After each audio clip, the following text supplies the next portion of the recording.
سورہ فاتحہ کو ام الکتاب کیوں کہا جاتا ہے؟ سورہ فاتحہ کتنی آیات پر مبنی ہے؟ سورہ فاتحہ کی فضیلت کیا ہے؟ تو دیکھتے ہیں آج کی ویڈیو میں۔ بسم اللہ الرحمن الرحیم۔ اگر آپ میرے چینل پر نئے ہیں تو سبسکرائب کریں، بیل آئیکن کے بٹن کو ضرور پریس کریں تاکہ میری تمام اسلامک معلوماتی ویڈیوز آپ تک پہنچتی رہیں۔ شروع کرتا ہوں خدا کے نام سے جو بڑا مہربان نہایت رحم کرنے والا ہے۔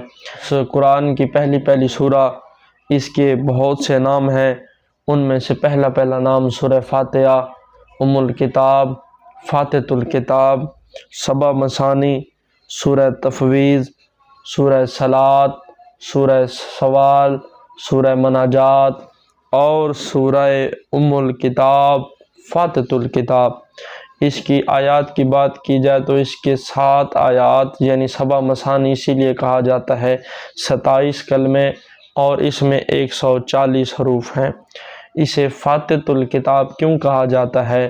کیونکہ یہ قرآن کی افتتاحیہ ہے، یہ قرآن پاک کی ابتدائیہ ہے۔ قرآن پاک کا آغاز جس سورہ سے ہوتا ہے اسے سورہ الحمد یعنی سورہ فاتحہ کہا جاتا ہے۔ تو اس کی 7 آیات ہیں۔ سب سے پہلے اس کا ترجمہ دیکھیں۔ سب تعریفیں اس خدا کے لیے جو بہت رحم کرنے والا ہے، روز جزا کا مالک ہے۔ اے اللہ، ہم تیری ہی عبادت کرتے ہیں اور تجھ ہی سے مدد طلب کرتے ہیں۔ اب یہ دیکھنا اے میرے رب، ہمیں سیدھی راہ پر قائم فرما۔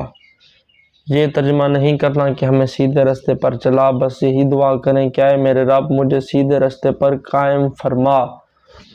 تو اس کی عظمت کے بارے میں بات کی جائے تو رسول خدا سرکار دو عالم صلی اللہ علیہ وآلہ وسلم نے فرمایا، فاتحۃ الکتاب شفاء من داء، یہ بیماروں کو شفا یاب کرتی ہے، یہ بیماروں کو صحت عطا کرتی ہے۔ اس کی اور عظمت کیا ہو سکتی ہے کہ قرآن پاک کی یہ سورہ اگر نماز میں نہ پڑھی جائے تو اس سے نماز نہیں ہوگی۔ لا صلاۃ الا بفاتحۃ الکتاب، اس کے بغیر نماز نامکمل ہے۔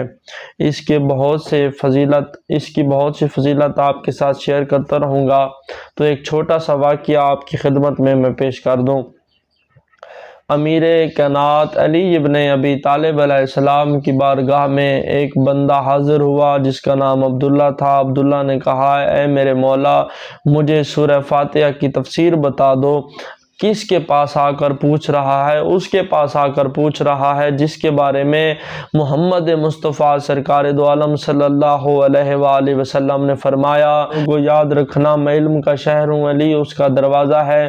اسی علی سے آ کر عبداللہ نے پوچھا، نماز عشاء کے بعد مسجد میں بیٹھے تھے تو کسی نے آ کر پوچھا کہ عبداللہ نے آ کر پوچھا کہ اے علی ابن ابی طالب، مجھے سورہ فاتحہ کی تفسیر بتاؤ۔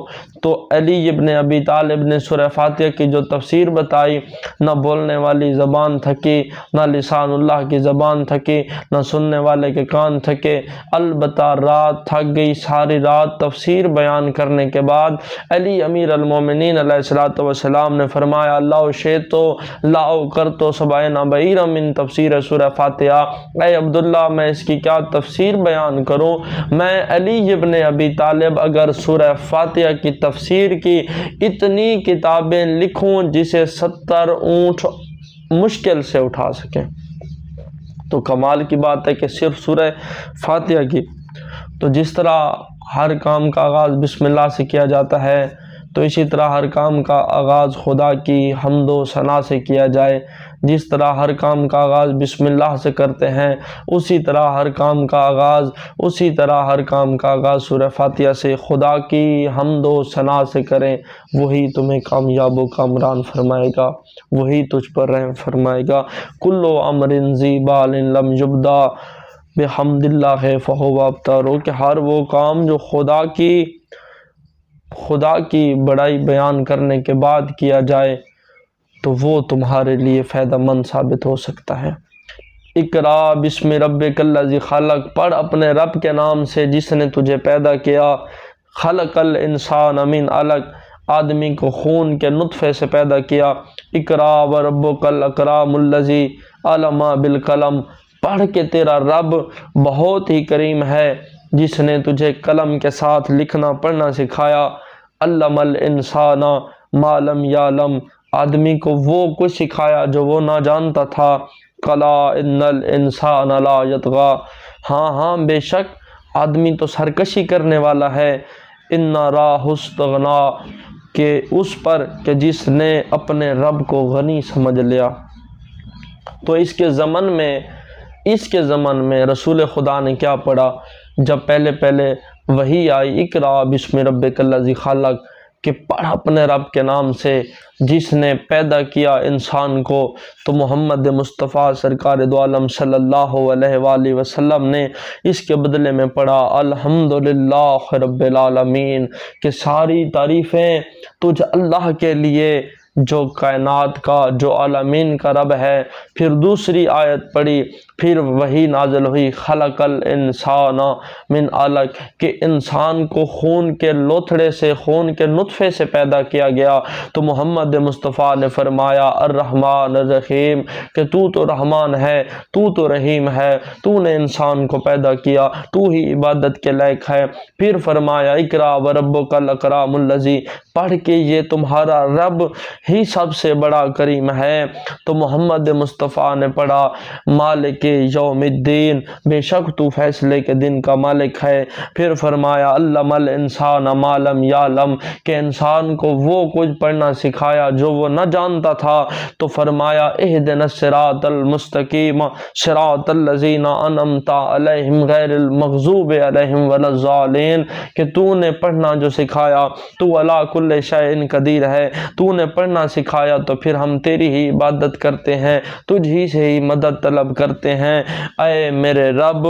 بے شک انسان سرکشی کرنے والا ہے۔ یہ سورہ فاتحہ کی بہت ساری فضیلت تھی، اس کی بہت سی فضیلت تھی جو میں نے آپ کے ساتھ شیئر کی۔ اسے ام الکتاب کہا جاتا ہے، سورہ شفا، سورہ داعیہ، سورہ ام الکتاب، ام القرآن، سورہ تفویض، سورہ دعا، اس کی بہت ساری فضیلت ہے۔ ہر کام خدا کی حمد و ثنا کرنے کے بعد کرنا چاہیے، ہر کام خدا کی بڑائی بیان کرنے کے بعد کرنا چاہیے۔ بے شک وہ علی کل شیء قدیر ہے، وہ رحمان ہے، وہ رحیم ہے، وہ کریم ہے۔